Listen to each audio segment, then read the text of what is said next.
ಮತ್ತೊಂದು ಕಡೆಯಲ್ಲಿ DCM DK Shivakumar ಅವರು ನಾಳೆ ಸಂಜೆ ದೆಹಲಿಗೆ ತೆರಳುತ್ತಾ ಇದ್ದಾರೆ. ಕ್ಯಾಬಿನೆಟ್ ಮೀಟಿಂಗ್ನ ನಂತರ ದೆಹಲಿಗೆ ತೆರಳಲಿದ್ದಾರೆ ಡಿಕೆ ಶಿವಕುಮಾರ್. ಶುಕ್ರವಾರ ಎಲ್ಲ ರಾಜ್ಯಗಳ ಕೆಪಿಸಿಸಿ ಅಧ್ಯಕ್ಷ ಜಿಲ್ಲಾಧ್ಯಕ್ಷರ ಸಭೆ ನಡೆಯುತ್ತೆ. ಪಿಸಿಸಿ ಅಧ್ಯಕ್ಷ ಜಿಲ್ಲಾಧ್ಯಕ್ಷರ ಸಭೆಯನ್ನ ಹೈಕಮಾಂಡ್ ಕರೆದಿದೆ. ಸಭೆಯಲ್ಲಿ ಭಾಗಿಯಾಗಲಿರುವ ಡಿಸಿಎಂ ಡಿಕೆ ಶಿವಕುಮಾರ್. ಸಭೆ ಬಳಿಕ ಡಿಕೆ ಶಿವಕುಮಾರ್ ಹೈಕಮಾಂಡ್ ನಾಯಕರ ಜೊತೆಗೂ ಕೂಡ ಚರ್ಚೆ ನಡೆಸುವಂತ ಸಾಧ್ಯತೆ ಇದೆ.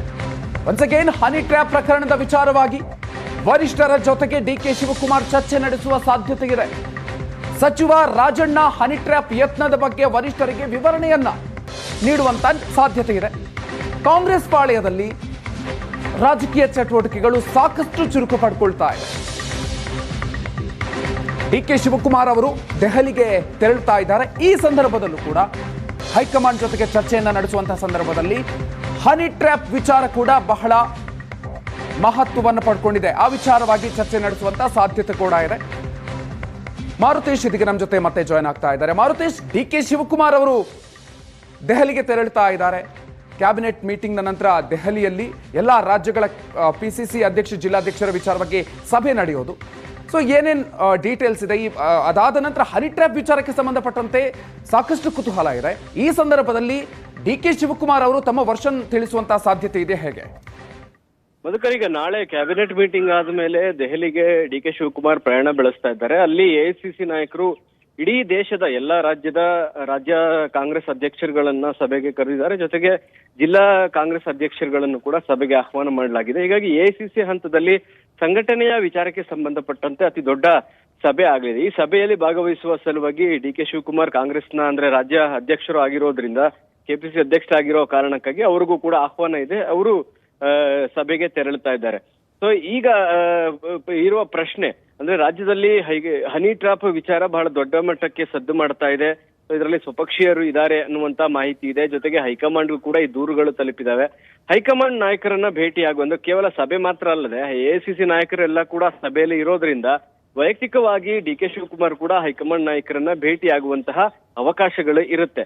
ಸೊ ಆ ಹಿನ್ನೆಲೆಯಲ್ಲಿ ಡಿಕೆ ಶಿವಕುಮಾರ್ ಅವರ ಈ ದೆಹಲಿ ಪ್ರವಾಸ ಮಹತ್ವವನ್ನ ಪಡೆದುಕೊಂಡಿದೆ. ಒಂದು ಕಡೆ ಡಿಕೆ ಶಿವಕುಮಾರ್ ಅವರು ಪದೇ ಪದೇ ದೆಹಲಿ ಪ್ರವಾಸ ಬೇರೆ ಬೇರೆ ಕಾರಣಗಳಿಂದಾಗಿ ಹೋದ್ರೂ ಕೂಡ ಹೈಕಮಾಂಡ್ ನಾಯಕರನ್ನ ಭೇಟಿಯಾಗಿ ಮಾತುಕತೆ ನಡೆಸೋದು, ಅಧಿಕಾರದ ಹಸ್ತಾಂತರದ ವಿಚಾರದ ಬಗ್ಗೆ ಮಾತನಾಡೋದು, ಇದು ನಿರಂತರವಾಗಿ ನಡೀತಾ ಇದೆ. ಅದರ ಮುಂದುವರಿದ ಭಾಗವಾಗಿ ಅಧಿಕಾರ ಹಂಚಿಕೆಯನ್ನು ತಪ್ಪಿಸಬೇಕು ಅನ್ನೋದರ ಪರವಾಗಿ ಸಿಎಂ ಬಣದ ಸಚಿವರುಗಳು ಕೂಡ ಹೈಕಮಾಂಡ್ ನಾಯಕರನ್ನ ಭೇಟಿಯಾಗಿ ಈಗ ನಾಳೆ ದೆಹಲಿ ಹೊರಡುವಂತ ಡಿಕೆ ಶಿವಕುಮಾರ್ ಅವರು ಅವಕಾಶ ಸಿಕ್ಕಾಗ ಹೈಕಮಾಂಡ್ ನಾಯಕರನ್ನ ಭೇಟಿಯಾಗಿ ರಾಜ್ಯದಲ್ಲಿ ಆಗ್ತಾ ಇರುವಂತ ಹನಿ ಟ್ರ್ಯಾಪ್ ಗೊಂದಲ ಮತ್ತು ಅದರಿಂದ ಆಗಿರುವಂತ ಪರಿಣಾಮಗಳು, ಇದು ಪಕ್ಷದಕ್ಕೆ ಎಷ್ಟು ಡ್ಯಾಮೇಜ್ ಆಗಿದೆ, ಸರ್ಕಾರಕ್ಕೆ ಯಾವ ಇಮೇಜ್ ಅನ್ನ ತಂದು ಕೊಟ್ಟಿದೆ, ಈ ಎಲ್ಲ ವಿಚಾರಗಳನ್ನು ಹೈಕಮಾಂಡ್ಗೆ ಮನವರಿಕೆ ಮಾಡಿಕೊಡುವಂತ ಸಾಧ್ಯತೆ ಇದೆ. ಹಾಗಾಗಿ ಹೈಕಮಾಂಡ್ ನಾಯಕರಿಗೆ ಯಾರು ದೂರು ಕೊಟ್ಟಿದ್ದಾರೆ, ಏನ್ ದೂರು ಕೊಟ್ಟಿದ್ದಾರೆ ಮತ್ತು ಆ ದೂರಿನಲ್ಲಿ ಏನಿದೆ, ಹೈಕಮಾಂಡ್ ನಾಯಕರು ಕೂಡ ಡಿಕೆ ಶಿವಕುಮಾರ್ ಅವರಿಂದ ವಿವರಣೆಗಳನ್ನ ಪಡೆದುಕೊಳ್ಬಹುದು ಅಂತ ಕಾಣಿಸುತ್ತೆ ಮಧುಕರ್. ಆ ಹಿನ್ನೆಲೆಯಲ್ಲಿ ಹೇಳೋದಾದ್ರೆ ಡಿಕೆ ಶಿವಕುಮಾರ್ ಅವರ ದೆಹಲಿ ಪ್ರವಾಸ ಅತ್ಯಂತ ಮಹತ್ವವನ್ನ ಪಡೆದುಕೊಂಡಿದೆ ಅಂತ ಹೇಳ್ಬೋದು ಮಧುಕರ್. ಮಾರುತೇಶ್, ಡಿಕೆ ಶಿವಕುಮಾರ್ ಅವರು ಇತ್ತೀಚಿನ ದಿನಗಳಲ್ಲಿ ಅವರ ಸ್ಟೇಟ್ಮೆಂಟ್ಗಳ ವಿಚಾರವಾಗಿ ಕಾಂಟ್ರವರ್ಸಿಗಳು ಕೂಡ ಜಾಸ್ತಿ ಆಗ್ತಾ ಇದೆ. ರಾಷ್ಟ್ರ ಮಟ್ಟದಲ್ಲೂ ಕೂಡ ಸುದ್ದಿ ಆಗ್ತಾ ಇರುವಂಥದ್ದು. ಮೊನ್ನೆಯಷ್ಟೇ ಸಂವಿಧಾನ ಬದಲಾವಣೆಗೆ ಸಂಬಂಧಪಟ್ಟಂತೆ ನೀಡಿರುವಂತಹ ಹೇಳಿಕೆ ರಾಜ್ಯಸಭೆಯಲ್ಲೂ ಚರ್ಚೆ ಆಯಿತು. ಎಲ್ಲ ಹಿನ್ನೆಲೆಯಲ್ಲಿ ಹೈಕಮಾಂಡ್ಗೆ, ಅದರಲ್ಲೂ ಕೂಡ ಹನಿ ಟ್ರ್ಯಾಪ್ ವಿಚಾರಕ್ಕೆ ಸಂಬಂಧಪಟ್ಟಂತೆ ನಡೀತಾ ಇರುವಂತಹ ಚರ್ಚೆಯಲ್ಲಿ ಅವರ ಮೇಲೆ ಬರ್ತಾ ಇರುವಂತಹ ಆರೋಪ ಒಂದು ಹೆಜ್ಜೆ ಹಿಂದೆ ಹೋದಂತೆ ಕೂಡ ಡಿ ಕೆ ಶಿವಕುಮಾರ್ ಅವರು ಕಾಣಿಸ್ತಾ ಇದ್ದಾರೆ. ನಾಳಿನ ಸಭೆಯಲ್ಲಿ ಎಲ್ಲದಕ್ಕೂ ಕೂಡ ಸಮರ್ಥನೆಯನ್ನು ಕೊಡುವಂತಹ ಸಾಧ್ಯತೆ ಇದೆಯಾ? ಅಲ್ಲ, ಈಗ ಅವರ ಹೇಳಿಕೆಗಳಿಂದ ಆಗಿರ್ತಕ್ಕಂಥ ಕಾಂಟ್ರವರ್ಸಿಗಳ ಬಗ್ಗೆ ಅವರು ವಿವರಣೆಯನ್ನ ಕೊಡಲೇಬೇಕಾಗುತ್ತೆ. ಹೈಕಮಾಂಡ್ ಕೂಡ ವಿವರಣೆಯನ್ನ ಪಡೆದುಕೊಳ್ತಾರೆ. ಅಂದ್ರೆ ಮೊನ್ನೆ ಸಂವಿಧಾನದ ಮೀಸಲಾತಿ ವಿಚಾರಕ್ಕೆ ಸಂಬಂಧಪಟ್ಟ ಹಾಗೆ ಸಂವಿಧಾನದ ಬದಲಾವಣೆ ವಿಚಾರ ಬಗ್ಗೆ ಒಂದು ಸಂದರ್ಶನದಲ್ಲಿ ಮಾತನಾಡಿದ್ದಿರ್ಬೋದು. ಈಶಾ ಫೌಂಡೇಶನ್ ಅಲ್ಲಿ ಸದ್ಗುರು ಅವರ ಆಹ್ವಾನಕ್ಕೆ ಹೋಗಿ ಅಂದ್ರೆ ಅವರ ಇಡೀ ಕಾರ್ಯಕ್ರಮದಲ್ಲಿ ಭಾಗಿಯಾಗಿದ್ದಿರ್ಬೋದು. ಆ ಕಾರ್ಯಕ್ರಮದಲ್ಲಿ ಅಮಿತ್ ಶಾ ಪಾಲ್ಗೊಂಡಿದ್ದಿರ್ಬೋದು. ಇದು ರಾಷ್ಟ್ರ ಮಟ್ಟದಲ್ಲಿ ಸುದ್ದಿಯಾಗಿದೆ. ಜೊತೆಗೆ ಕಾಂಗ್ರೆಸ್ಗೂ ಕೂಡ ಒಂದು ರೀತಿ ಮುಜುಗರ ತರ್ತಕ್ಕಂತಹ ರೀತಿಯಾದಂತಹ ಪರಿಸ್ಥಿತಿಯನ್ನ ಉಂಟು ಮಾಡಿತು. ಹಾಗಾಗಿ ಹೈಕಮಾಂಡ್ ನಾಯಕರು ಇದರ ಬಗ್ಗೆ ವಿವರಣೆಯನ್ನ ಕೇಳಬಹುದು. ಅದಕ್ಕೆ ಡಿ ಕೆ ಶಿವಕುಮಾರ್ ಸಮಜಾಯಿಷಿಯನ್ನು ಕೂಡ ಕೊಡೋದಕ್ಕೆ ಅವರು ಕೂಡ ರೆಡಿ ಇದ್ದಾರೆ. ಸೊ ಡಿ ಕೆ ಶಿವಕುಮಾರ್ ಅವರ ಹೇಳಿಕೆಗಳು ಹೆಚ್ಚು ಕಾಂಟ್ರವರ್ಸಿ ಆಗಿರೋದು ಕಾಂಗ್ರೆಸ್ನ ಹೈಕಮಾಂಡ್ಗೂ ಗೊತ್ತಿದೆ ಮತ್ತು ಅವರ ನಡವಳಿಕೆಯನ್ನ ಬಹಳ ಸೂಕ್ಷ್ಮವಾಗಿ ಹೈಕಮಾಂಡ್ ಕೂಡ ಗಮನಿಸ್ತಾನೆ ಇರುತ್ತೆ.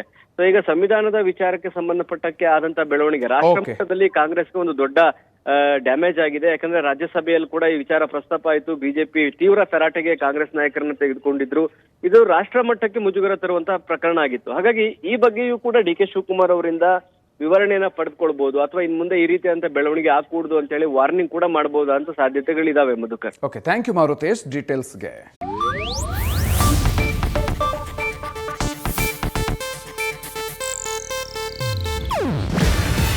ಇದು ಏಷ್ಯಾನೆಟ್ ನ್ಯೂಸ್ ನೆಟ್ವರ್ಕ್ ಪ್ರಸ್ತುತಿ.